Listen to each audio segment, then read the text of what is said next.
নমস্কার, আমি রত্নদীপ মুখার্জি এবং আপনারা দেখছেন রত্নদীপ অ্যাস্ট্রো। নিয়ে চলে এসেছি জ্যোতিষ বিষয়ক নতুন আরেকটি ভিডিও শুধুমাত্র আপনাদের জন্য। আজকে যে বিষয়টা নিয়ে কথা বলবো, কথা বলছি ফেব্রুয়ারি মাস সিংহ রাশি, স্পেসিফিক সিংহ রাশিকে নিয়ে। দেখুন, বর্তমানে যে প্ল্যানেটোরিয়াল পজিশনগুলো আছে সেগুলো আমরা একটুখানি দেখে নিই। এখানে রাহু এবং শুক্র মীন রাশিতে একটা কনজাংশন তৈরি হয়েছে। কালপুরুষের রাশিচক্রানুযায়ী মীন রাশি হচ্ছে দ্বাদশ ভাব। এখানে লগ্নের অবস্থান, লগ্ন বসে আছে, এখানে শুক্র রাহু একত্রে বসে আছে। ফার্স্ট। সেকেন্ড হচ্ছে যে এখানে মঙ্গল তৃতীয় আছে, মঙ্গল কিন্তু এখানে রেট্রোগেট অবস্থায় আছে। বুধ এখানে কম্বাস্ট অবস্থায় আছে। মীন রাশিকে লগ্ন ধরলে তার দ্বাদশ ভাব হচ্ছে কুম্ভ রাশি, সেখানে শনি সূর্য বা রবি শনি একত্রে বসে আছে। বুধ সেখানে বসে আছে কম্বাস্ট অবস্থায়। চন্দ্র বসে আছে এখানে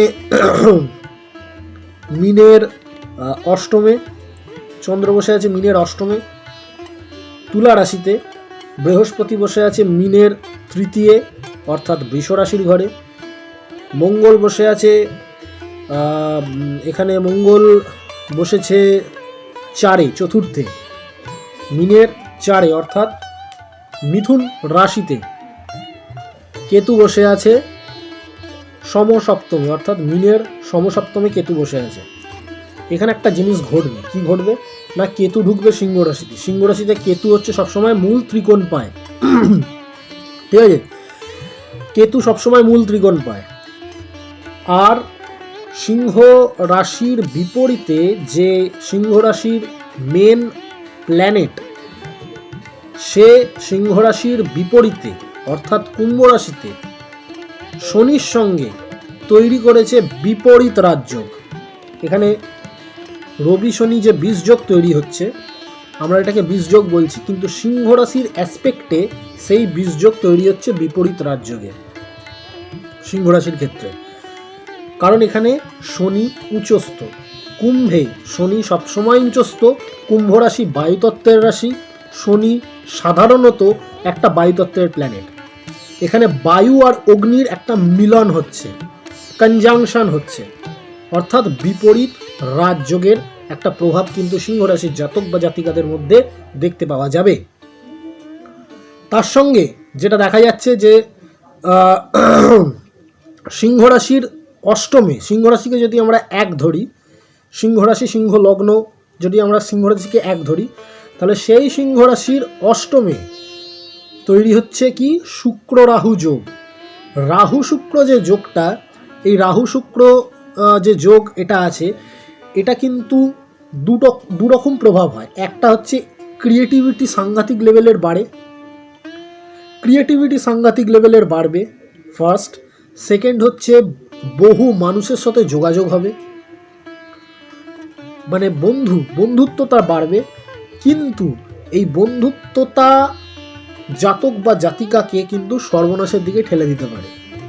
বন্ধু সঙ্গ বা মানে এখানে কি হচ্ছে কি, শুক্র রাহু এমন একটা কনজাংশন, সেই কনজাংশনে বিভিন্ন সম্পর্ক তৈরি হয়, বিভিন্ন সঙ্গ তৈরি হয়, কিন্তু কোনটা জাতকের ভালো সঙ্গ, কোনটা জাতকের ভালো সঙ্গ নয়, জাতক সেটা বুঝতে পারে না বা জাতিকা সেটা বুঝতে পারে না।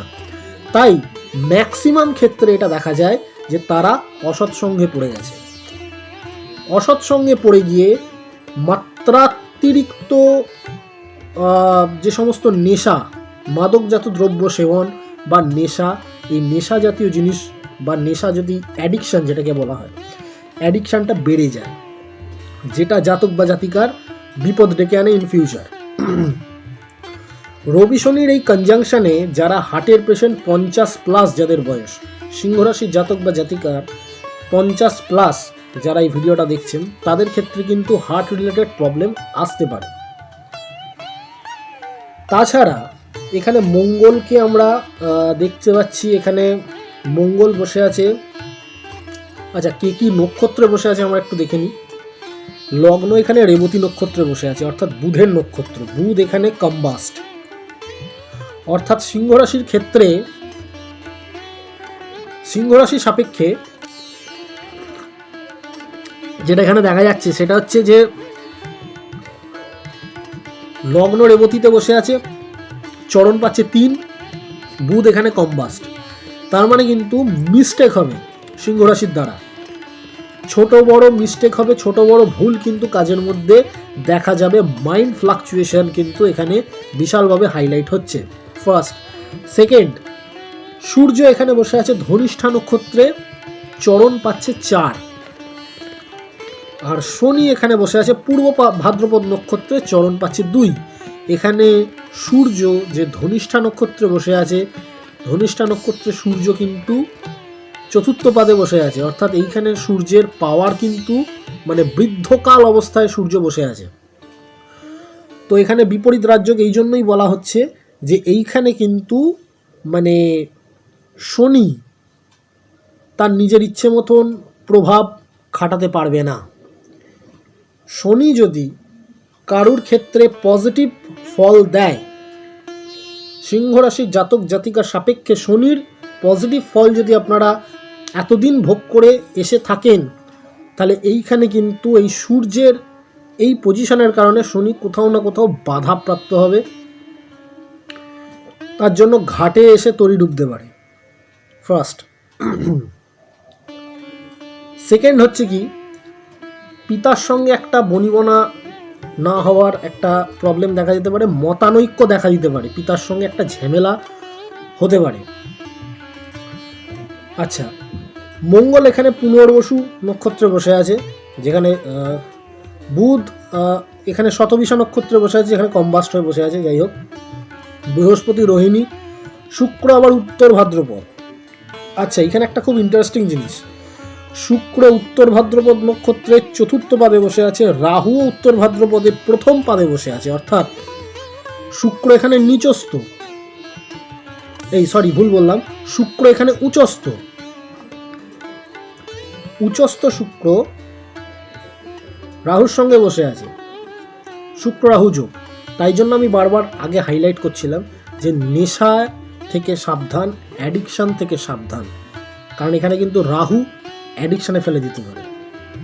এখানে ক্রিয়েটিভিটি হাই লেভেলে বাড়বে, সিংহ রাশির জাতক জাতিকার সাপেক্ষে ক্রিয়েটিভিটি কিন্তু হাই লেভেলে বাড়বে এবং একটা খুব ভালো লেভেল পাবে সিংহ রাশি। এটা আমি 18ই ফেব্রুয়ারির সাপেক্ষে বলছি, এরপর বিভিন্ন পজিশন চেঞ্জ হবে, যেরাম চেঞ্জ হবে আমি ভিডিও নিয়ে আসবো। 18ই ফেব্রুয়ারির তারিখ ধরে আমি এটা করছি। আচ্ছা, এরপরে যেটা দেখা যাচ্ছে যে কেতুর অবস্থান এখন কন্যা রাশিতে আছে, এই কেতু চলে যাবে সিংহ রাশিতে, কেতু মূল ত্রিকোণ পেয়ে যাবে, রাহু তখন সিংহ রাশির সমসপ্তমে চলে যাবে। তো সেই ক্ষেত্রে কি হবে না, কেতু হারানো জিনিস ফিরিয়ে দেবে, কিন্তু রাহু হারানো জিনিস ফিরে পাওয়ার আনন্দটাকে এমন লেভেলে বাড়িয়ে দেবে যেটা পরে আবার হারিয়ে যেতে পারে। বোঝা গেল কি বললাম? কেতু হারানো জিনিস ফিরিয়ে দেবে, হারানো জিনিস, হারানো সম্পর্ক, হারানো পদ, হারানো পজিশন আপনি আবার ফিরে পাবেন, কিন্তু রাহু আপনার মধ্যে এমন একটা এক্সাইটমেন্ট তৈরি করে দেবে যে আপনি সেটা পুনরায় হারাতে পারেন। রাহু কিন্তু আপনাকে আপনার মেন্টাল স্টেবিলিটিকে পুরো একদম 12টা বাজিয়ে রেখে দেবে। কেননা কুম্ভ রাশি একটা বায়ুতত্ত্বের রাশি, রাহু নিজে বায়ুতত্ত্ব। রাহু বেসিক্যালি অগ্নিতত্ত্ব ও বায়ুতত্ত্বকে রিপ্রেজেন্ট করে, কেতু অগ্নিতত্ত্ব এবং পৃথ্বীতত্ত্বকে রিপ্রেজেন্ট করে। তো রাহু যেহেতু বায়ুতত্ত্বের ঘরে ঢুকছে, আপনার এক্সাইটমেন্ট বাড়বে, সমস্ত কিছুই এনহ্যান্স করবে না। তো যদি আপনি দেখেন যে আপনি হারানো জিনিস ফিরে পাচ্ছেন, হারানো ক্ষমতা আপনার আস্তে আস্তে আবার ফিরে আসছে, হারানো পদ আপনি ফিরে পাচ্ছেন, হারানো জিনিসপত্র আপনি আবার পাচ্ছেন, এক্সাইটমেন্ট হয়ে আনন্দে গা ভাসিয়ে দেবেন না, কারণ রাহু কিন্তু সেটা আবার আপনার থেকে কেড়ে নেবে। এরপর শনি আবার মীন রাশিতে যাবে, অর্থাৎ সিংহ রাশির অ্যাসপেক্টে শনি ঢুকবে অষ্টমে। অষ্টমে শনি ঢুকবে, তো অষ্টম স্থান বিভিন্ন সিক্রেট। সিংহ রাশির এই সময় খুব সিক্রেটলি প্ল্যান মাফিক কাজ করতে হবে।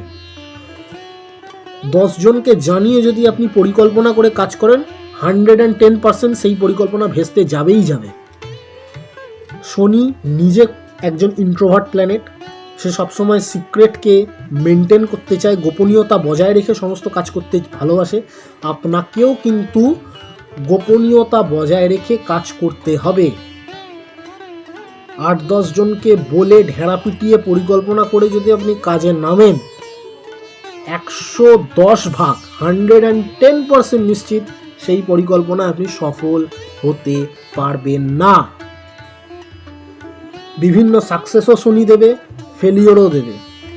আর একটা বড় কথা, এখানে স্পিরিচুয়াল এনার্জি, স্পিরিচুয়াল পাওয়ার কিন্তু সিংহ রাশির মারাত্মক পরিমাণে বাড়বে। তো এই ক্ষেত্রে কি করতে হবে আমি আগের ভিডিওতেই বলেছি।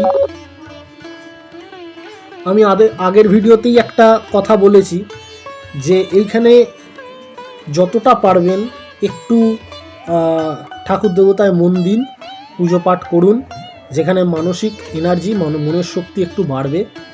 শিবলিঙ্গের অভিষেকের কথা আমি আগের ভিডিওতে বলেছি। মহাশিবরাত্রি আসছে, যেটা এখন এই মাসেই হবে মহাশিবরাত্রি। তো সেই ক্ষেত্রে শিবলিঙ্গের ওপর অভিষেক ক্রিয়ার সম্পর্কে আমি আগের ভিডিওতে বলে দিয়েছি। যদি আপনি সেই ভিডিওটা দেখে না থাকেন তাহলে এই ভিডিও ডেসক্রিপশানে এবং লাস্টের কাট অফ স্লাইডে সেই ভিডিওর লিঙ্ক আপনি পেয়ে যাবেন, সেখান থেকে দেখে নিতে পারেন। মোটামুটিভাবে সিংহ রাশি সম্পর্কে একটা জিস্ট আমি বলে দিলাম। এরপর প্ল্যানেটোরিয়াল পজিশন অনুযায়ী বিভিন্ন ভিডিও আসবে, নক্ষত্র তাত্ত্বিক বিশ্লেষণ এবং বৈজ্ঞানিক বিশ্লেষণ অনুযায়ী বিভিন্ন রাশির ভিডিও আমি নিয়ে আসার চেষ্টা করব। আজকের মতো ভিডিও আমি এখানেই শেষ করছি, দেখা হবে পরের ভিডিওতে। ততক্ষণ পর্যন্ত ভালো থাকুন, সুস্থ থাকুন। জ্যোতিষের এই মহান কসমিক নলেজ বা জ্ঞানকে নিজের লাইফে কাজে লাগিয়ে নিজের লাইফটাকে, নিজের জীবনটাকে একটা সুন্দর ডিজাইন দিন, একটা সুন্দর ধারায় গড়ে তুলুন। নমস্কার, শুভরাত্রি।